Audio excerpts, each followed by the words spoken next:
Hai bonsai, assalamualaikum. Ketemu nih sama glowing aku lagi launching. Ini nastar buatan aku ya teman-teman. Aku buat nyoba nastar bikin 1 kilo tepung. Nah hasilnya seperti ini.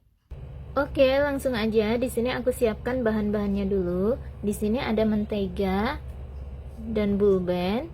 Kemudian ada juga gula halus, telur, tepung maizena, susu, dan tepung. Oke, langsung aja ke cara buatnya ya teman-teman. Ini aku siapkan mentega dan margarinnya. Lalu aku masukkan gula halus sedikit demi sedikit. Nah, ini aku aduk aja ya teman-teman. Nah, ini diaduk seperti ini aja. Aku pakai alat yang sederhana aja yang ada di rumah ya. Jadi kita nggak mengada-ada harus pakai mixer. Karena mixernya udah lama ngerusak, nggak dipakai. Jadi pakai ini pun bisa kok teman-teman. Jadi kalian nggak perlu khawatir nggak punya alat ini itu buat bikin kue. Alat sederhana aja pun bisa kok seperti ini. Nah, ini kita aduk aja, lanjut seperti ini ya teman-teman. Nah, setelah ini itu kita masukkan telurnya satu persatu. Tapi aku lupa ya, aku pikir udah kerikot, ternyata belum kerikot. Nah, setelah dimasukkan telurnya hasilnya seperti ini ya teman-teman. Nah, lanjut lagi kita akan memasukkan susu bubuk 3 sendok makan. Nah, ini sama aja satu bungkus ya. Aku pakai susu denko. Dan lanjut ini juga kita masukkan tepung maizena. Di sini aku tepung maizenanya pakai sebanyak 150 gram atau juga dengan 15 sendok makan. Jadi teman-teman jangan khawatir nggak bisa bikin kue. Kita bisa menggunakan takaran sendok untuk membuat kue. Jadi nggak perlu beli timbangan ya teman-teman. Dan ini lanjut yang terakhir kita masukkan tepung terigunya. Ini sedikit demi sedikit aja sambil kita aduk. Kita masukkan tepungnya lagi sampai habis. Kita ulangi sampai habis ya teman-teman, sambil diaduk biar merata. Nah, kiranya udah mulai berat dan susah memakai alat ini, kita lanjut aja pakai tangan. Tapi pastikan tangan kita udah bersih ya teman-teman. Nah, langsung aja kita aduk pakai tangan seperti ini. Nah, ini teksturnya. Setelah selesai semuanya, kita pastikan ini udah merata. Dan kalau hasilnya udah seperti ini udah bisa dibentuk dan udah nggak lengket lagi, artinya kita udah bisa membuat nastar. Nah, ini aku milih-milih sendoknya, sendok takar buat menakar adonan tadi biar ukurannya sama ya teman-teman. Aku menggunakan sendok takaran 5 mili. Nah, ini aku beginiin aja. Aku lakukan semuanya sampai adonan selesai. Jadi kita nanti tinggal mengisi selai nanasnya. Nah, mungkin ini kalau buat teman-teman yang sudah biasa bikin atau udah pro gitu ya, mungkin ini nggak dilakukan karena mereka udah punya feeling takaran yang tepat buat bikin setiap bulatannya. Tapi karena aku belum biasa dan masih tahap belajar, jadi aku menggunakan sendok ini biar semua takarannya sama. Nah, ini aku lakukan semuanya sampai adonan selesai ya teman-teman. Nah, ini seperti ini hasilnya kalau udah selesai semua.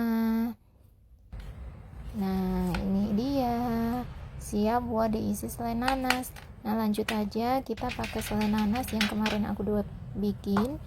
Nah, caranya begini aja, kita ambil satu, kemudian kita lubangin tengahnya, langsung aja kita isi dengan selai nanas seperti ini.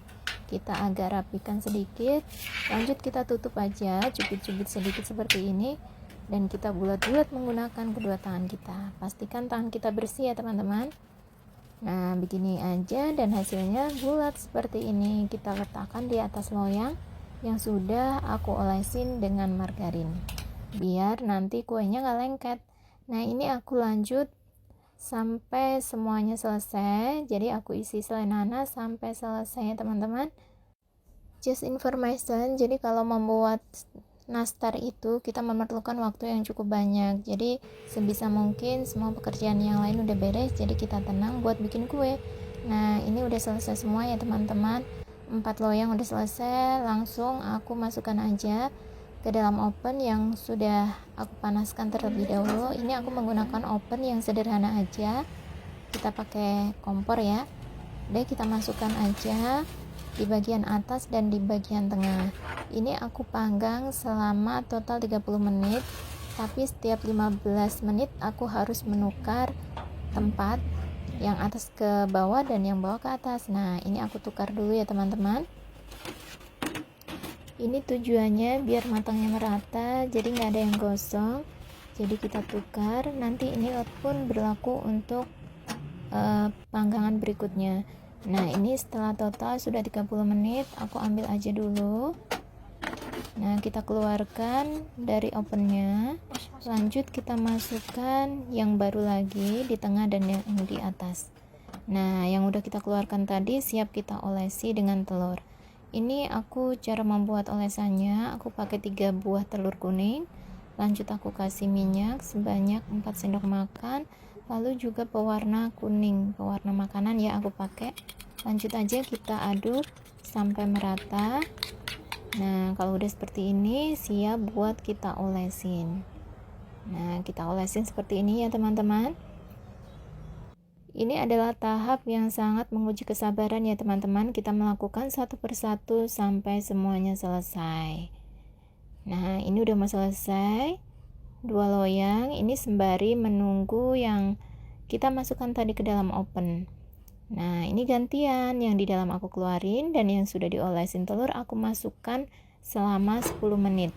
Nah, selama 10 menit itu dibagi 2 ya teman-teman. Jadi setiap kira-kira 7 menit lebih dikit aku tuker bagian atas ke bawah dan bagian bawah ke atas biar nggak gosong.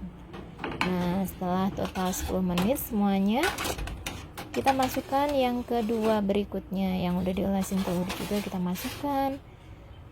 Kiranya udah total 10 menit, udah selesai semua dan udah matang, siap kita dinginkan. Dan setelah dingin kita masukkan ke dalam toples cantik seperti ini.